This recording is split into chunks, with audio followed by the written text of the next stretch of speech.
It's those souls which reflect the Master's Spirit that keeps true self-realization alive. Nothing else. Words are empty, but it's the Spirit that he inculcated in the hearts. Those who really follow, that's true self-realization. Now our subject this morning, you can change your personality. You can change your personality. People radiate what they are. Realize that. People radiate what they are. Homes radiate what goes on in that home.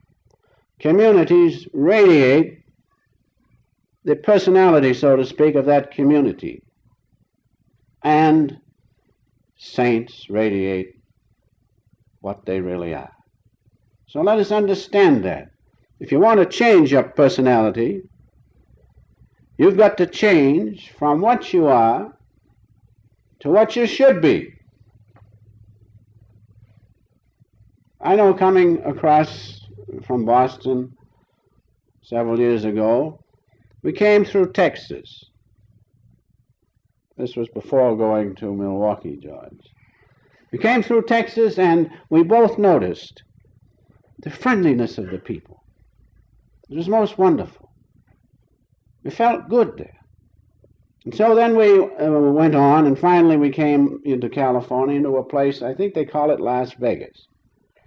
Well, about 3 in the morning, we both couldn't sleep, and we got up and got out of there. Later I found out what it was. So communities and places have their personality, their consciousness. I remember as a boy, I used to go to see another young man, my playmate, and the minute I opened the door, there was bedlam. The children were fighting, and the parents were fighting, and the parents and the children were fighting all together. And what a personality came from that household. And other places, other homes I went to, there was calmness and peace. And so, realize that we radiate what we are. And when you come into the presence of saints or their teachings, you will feel what they are. Why? Because they radiate Christ's consciousness. And so know that if you are going to change your personality, you must change. Common sense tells us we must change from what we are to what we should be in the eyes of God.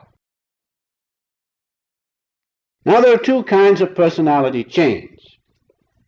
One comes from following outward means. That is, it is produced by cultivating outward powers.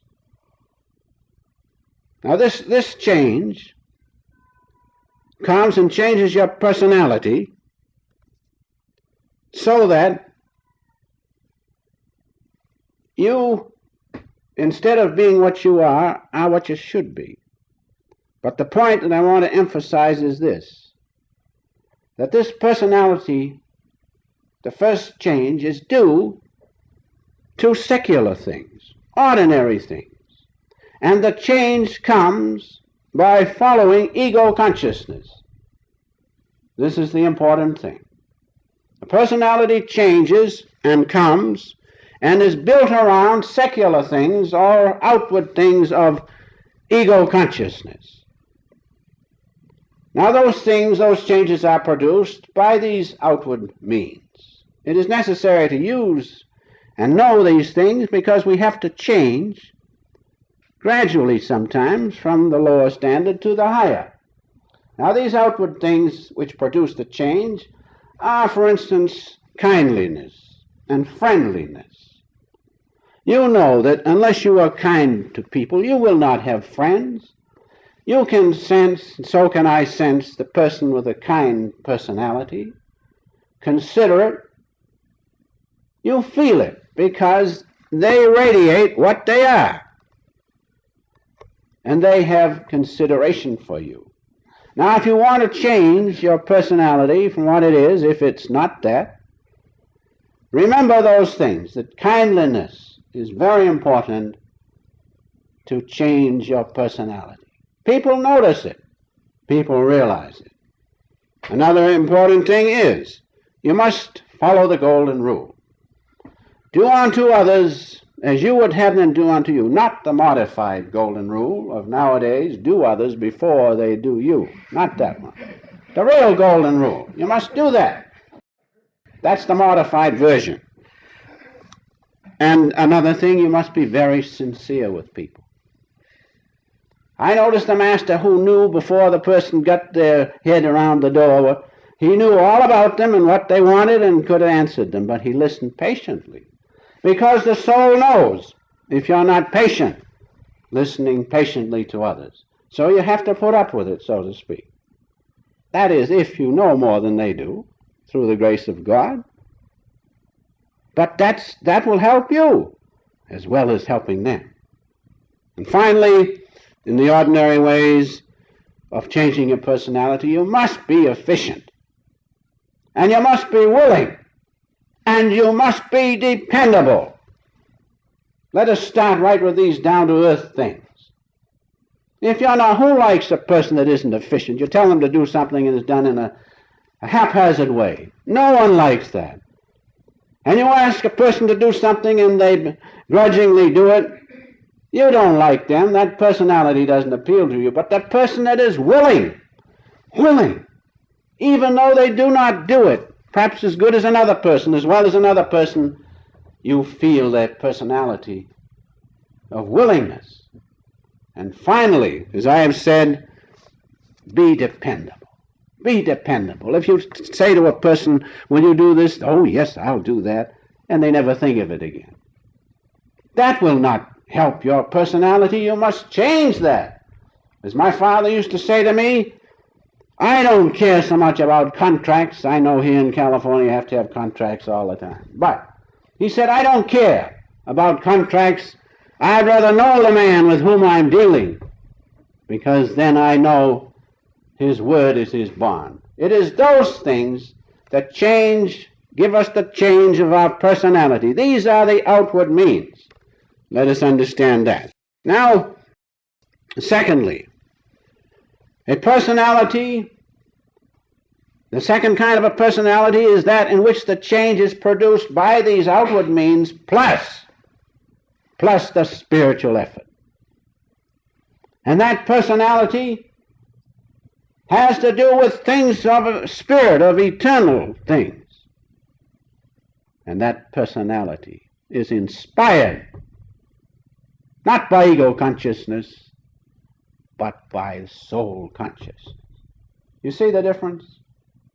You can change your personality two important ways. By following outward means, wherein the ego consciousness gives you the inspiration, and the ways of change, the means of change are through sensation, mind, and intellect. You will change. That change is commendable. But the other way is far better. For the other way, you not only use those methods, but your inspiration comes, to put it plainly, from God. That will change you more than anything. If you feel the presence of God, if you give spiritual effort of discipline, the ways of self-realization fellowship, then your change is inspired by the presence of God within you. God contact, God communion.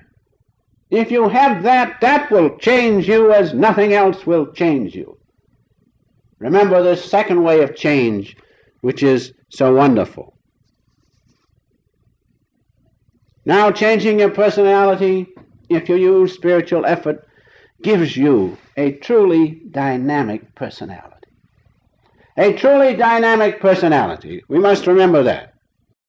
Because God contact, God communion, through following the techniques which the Master has left for us, will without doubt not only change us, but will give us a truly dynamic personality. A personality different from the ordinary run of personality as we know it. Because it is based on what? Yes, spiritual effort, I said that. but is based on something that comes from spiritual effort. What is it? God contact, God communion. And if you have that, you will manifest two things especially.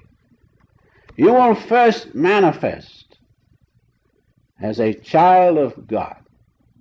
You will manifest as He wants you to manifest, not doing your will, but doing His will. And manifesting as His true child, a true child of God, you will manifest His characteristics. The characteristics of His omnipresence, of His omniscience.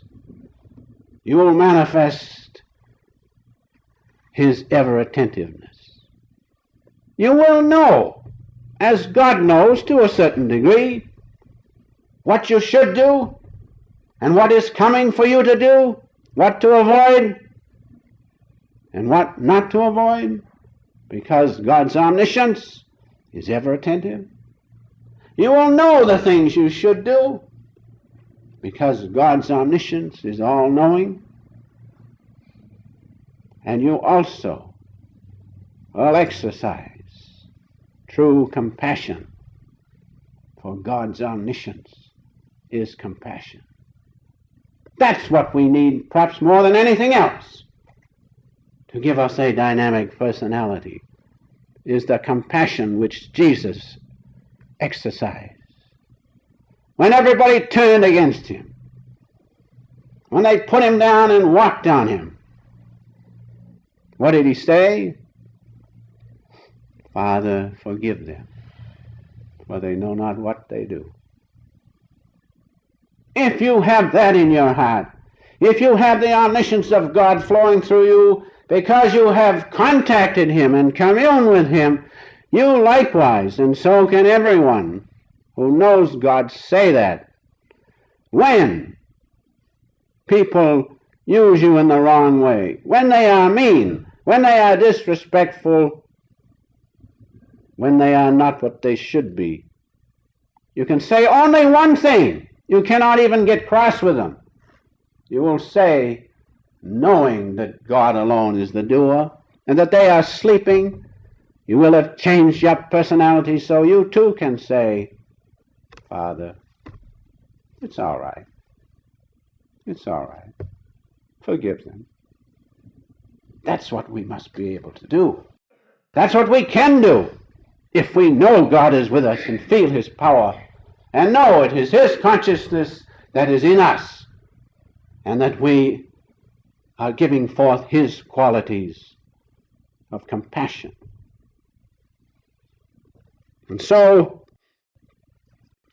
we have the greatest examples in the saints and sages, as our Master used to do just that. When they persecuted Him, He who gave nothing but love to them, He had changed His personality so, by being one with God and living in one with God, being a man of God, that no matter what they did to Him, what did He say? I don't retaliate. I just wait for them to change. I give them love, and I wait for them to change. Now, He could not do that. You or I cannot do that until we have changed our personality so that the presence of God is our inspiration and His power and His love flow through us. Then we can do as the Master did. And so, in conclusion, let us decide how we wish to change our personality. If we wish to change it first, as I have said, by following outward means of mind, intellect, sensation, receive our inspiration from ego consciousness, that's commendable. We see that in good businessmen and leaders of society and community workers.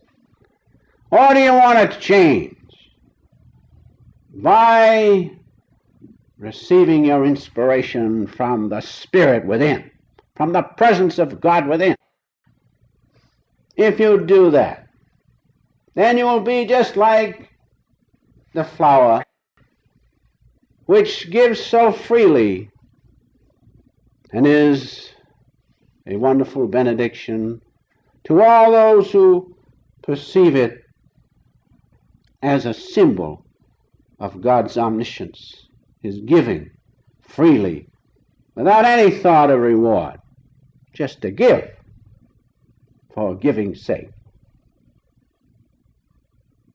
So we must decide.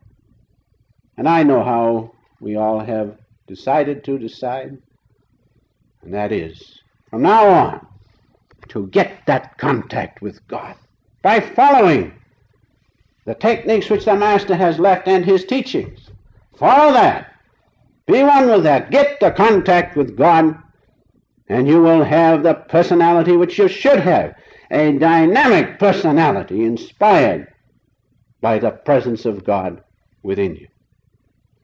And I'll close by a word from the teachings of Kabir, that medieval saint, a wonderful saint. They all have the same characteristics, but this is most appropriate for this subject this morning. You can change your personality. Through association with saints comes the remembrance of God. Isn't that wonderful? Through the association with saints and their teachings comes what they had, the presence of God, comes the remembrance of God. And that hour is recorded to a man's credit in his account with God. When you give an hour to the Master's teachings and the attainment of God contact, that's all that counts. For he says, that hour is recorded to a man's credit in his account with God. All the rest is as valueless as air. And so, associate with the Master. Associate with him by following his teachings which he has left. And the remembrance of God will come. The remembrance of God, that you are one with God, that his consciousness is your own consciousness, that will come, and that will change your personality.